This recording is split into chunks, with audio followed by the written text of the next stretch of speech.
everyone! Welcome sa aming channel JGB Tube. Sa ang panigma kayo ng mundo, magandang araw po sa inyong lahat. For today's video guys, pag-uusapan natin ngayon number 1, paano gumawa ng Google account o YouTube account. Number 2, maging familiar sa YouTube Studio. Yan guys ang ating itatakil ngayon sa araw na ito. Ano ang maaari ninyong makuhang information sa vlog na ito, partner? Paano ba gumawa ng Google account or YouTube account? Siguro guys, ang isa sa importante ninyong simulan ay kung anong device o gadget ang inyong gagamitin. Kahit smartphone lamang ay pwede na kayo magsimula. Mas mainam kung kayo ay may laptop o personal computer. Pero hindi naman ibig sabihin nito na kailangan nyo talaga bumili. Kung hindi pa naman talaga kaya, pwedeng magrenta muna na sa mga computer shop o makihiram sa mga kakilala para asikasuhin ito. Once na mayroon na kayong device o gadget, ang kailangan nyo namang gawin ay gumawa muna ng Google account para ma-access ninyo ang YouTube. Pumunta kayo sa www.google.com. Siguraduhin na may internet para ma-access ang mga website. Kayo na ang bahala kung ano ang pipiliin ninyo. Kung personal use ba, para sa anak mo, or para sa trabaho, or business mo. Pilapan nyo lang ang mga informasyon na kailangan. Pagkatapos gumawa ng Google account, pumunta sa www.youtube.com at gamitin ang ginawang Google account. Okay, dito move on tayo guys sa maging familiar sa YouTube Studio. Pagkatapos na malagin ang inyong Google account sa YouTube, ay pumunta ka sa YouTube Studio. Sa top right ng iyong browser kung saan makikita mo ang initial ng pangalan ng iyong Google account na ginawa. Okay. Pag napindot nyo na ang inyong YouTube Studio, dito nyo malalagyan o mapapalitan ang mga impormasyon na kailangan sa inyong YouTube channel. Pagdating nyo sa YouTube Studio, makikita nyo sa kaliwang banda ang iba't ibang section na makakatulong sa inyo sa mga pangailangan sa YouTube. I-explain namin yan sa inyo sa maikling paraan ang bawat isa para may idea kayo kung ano nga ba ang mga tulong nito sa inyo or para sa channel ninyo. Huwag kayong mag-alala dahil itatakil namin ng mas maayos ito sa mga sumusunod na part. Mayroon tayo dito na tinatawag na dashboard, contents, analytics, comments, subtitles, copyright, earn, customization, at audio library. Dito tayo sa dashboard. Sa dashboard ninyo makikita ang mga mabilisang impormasyon or bagong balita kada araw.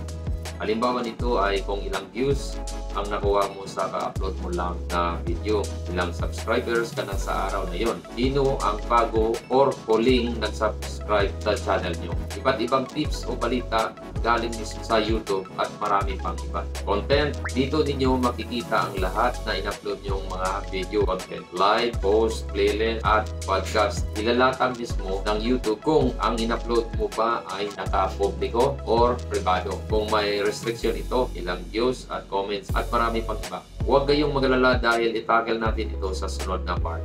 Analytics, dito ninyo makikita ang real-time na views sa araw or buwan na yon, ilang watch time hours at subscribers na nakuha nyo. Alright, let's move on to comment. Dito nyo makikita ang iba't ibang comments ng iyong mga viewers or subscribers. Sa paraan na ito, pwede nyo i-filter kung ano ang mga gusto nyo i-keep na comment, kung nagustuhan mo ang comment o i-remove.